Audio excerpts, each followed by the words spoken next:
दोस्तों, उड़ने की आशा के आने वाले एपिसोड में आप देखेंगे कि साइली जाती है रिया के पास में और वो उसको समझाती है कि तुम घर पे क्यों नहीं आ रही हो। तो रिया बोलती है कि हाँ, जो भी भाव ने किया वो आपको अच्छा लगता है क्या, उसके बाद में मैं उस घर में आ सकती हूँ। तभी साइली उसको समझाती है किस तरह से उसके बाबा ने उसकी बेइज्जती की थी, उसे चोर बुलाया था और इतना तक कहा था कि वो चोरी करती है, उसी से उसका पति दारू पीता है। तो रिया कहती है कि हाँ वही नहीं, मैं मानती हूँ कि हाँ पापा ने गलती की, लेकिन इसके लिए आप उनको समझा सकते थे, बैठकर बातें कर सकते थे, लेकिन आप लोगों ने ये सब कुछ नहीं किया। तभी वो बोलती है कि नहीं, सचिन ने उस दिन बहुत शांति रखी थी, उसके साथ में क्या क्या हुआ था, लेकिन मेरे बोलने पर वो चुप था क्योंकि वो कुछ भी तमाशा नहीं करना चाहता था। लेकिन जब तुम्हारे पापा ने मुझे चोर बोला और मेरी परवरिश पर सवाल उठाए तो फिर वो चुप नहीं रह सका। क्या इसमें सचिन की गलती है? वो बोलती है कि हम छोटे परिवार से हैं, हमारी परवरिश छोटी है, लेकिन हमारे पापा ने चोरी करना नहीं सिखाया। वहीं दूसरी तरफ सचिन भी आकाश को समझाता है कि तू घर पे क्यों नहीं आ रहा है। तो आकाश बोलता है तू क्यों यहाँ पर तमाशा कर रहा है। तो सचिन बताता है कि कैसे उसके बाबा उसको याद कर रहे हैं। जब उसका पार्सल आया था तो पूरे घर में आकाश आकाश करके चिल्ला रहे थे।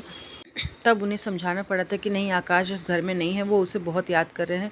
ये सुनकर आकाश को अच्छा नहीं लगता। तभी वो बोलता है कि चल ना, तू यहाँ पे क्यों पड़ा हुआ है। तो वो बोलता है क्या मैं अपनी बीवी के बिना ही घर पर आ जाऊँ, तो थोड़ा टाइम दे मुझे, मैं सोचता हूँ इसके बारे में। तभी सचिन बोलता है कि तुझे क्या अपना ससुराल इतना अच्छा लग रहा है। तब उसे पता चलता है कि अच्छा, वो ससुराल में रह ही नहीं रहा है। उसका एक कलीग बताता है कि ये तो यहाँ रेस्टोरेंट में ही है। तो सचिन जाकर वो रेस्टोरेंट का कमरा देखता है तो उसे बुरा लगता है। तो बोलता है तू इतना पढ़ लिख कर इस कमरे में क्यों रह रहा है, तो चल ना घर में, तेरी इतनी इज्जत है वहाँ पर, तुझे तो सब वहाँ पर प्यार भी करते हैं, तेरा अपना घर है, तू यहाँ पर क्यों रह रहा है। वहीं साइली भी रिया को समझाती है कि रिया, हमने आपके पापा को बहुत समझाने की कोशिश की थी, लेकिन वो सुनने के लिए बिल्कुल तैयार ही नहीं थे।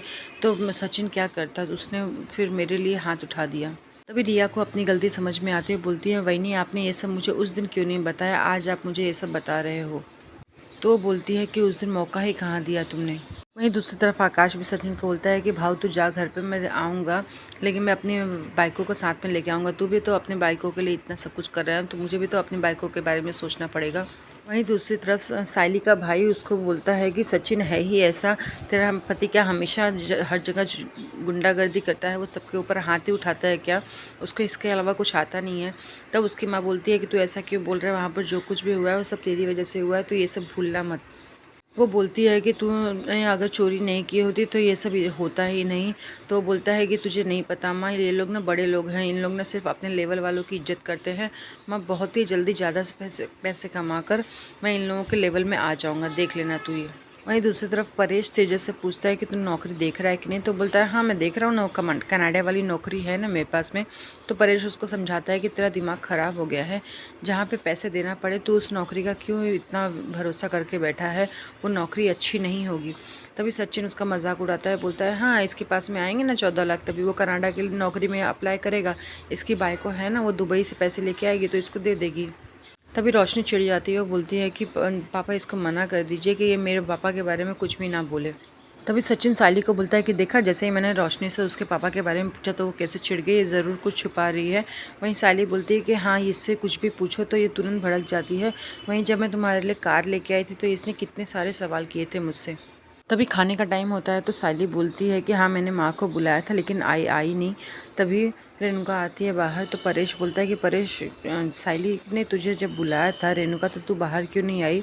तो बोलती है कि मैं खाना नहीं खाऊंगी, यहाँ मेरे बच्चे यहाँ पे नहीं हैं, तो मुझे भूख बिल्कुल भी नहीं लग रही है। तभी सचिन बोलता है कि हाँ, तू तो इतने दिन कभी उससे दूर रही नहीं ना, मैंने देखा है जब वो शादी के टाइम पे एक महीना यहाँ पे नहीं था तो तू तो अच्छे से खाना पीना खाती थी, तब तुझे कोई फ़र्क नहीं पड़ा, और आज तुझे उसकी इतनी याद आ रही है। तभी वो बोलती है मुझे तुझसे बहस नहीं करनी है, मुझे मेरे बेटे की बहुत याद आ रही है, मैं खाना नहीं खाऊंगी। वही सुनकर रोशनी भी बोलती है कि हाँ, मैं भी खाना नहीं खाऊंगी। वो तो चाहती है कि रेणुका उससे इम्प्रेस हो जाए। ये देखकर परेश बोलता है कि मैं भी खाना नहीं खाऊंगी। तो रेणुका बोलती है नहीं, तुम खाना खा लो, तुम्हें मेडिसिन लेनी है। तभी वो बोलती है कि नहीं, तुम खाना खा लो। तो परेश बोलता है कि नहीं, अगर मैंने खाना खा लिया, यहाँ पे मेरे बच्चे और मेरी बाइको ही नहीं खाना खा रही है, तो मैं खाना कैसे खा सकता हूँ। ये देखकर सचिन बोलता है कि मुझे तो बहुत अच्छे से भूख लगी है, मैं तो जा रहा हूँ खाना खाने। तो साइली बोलती है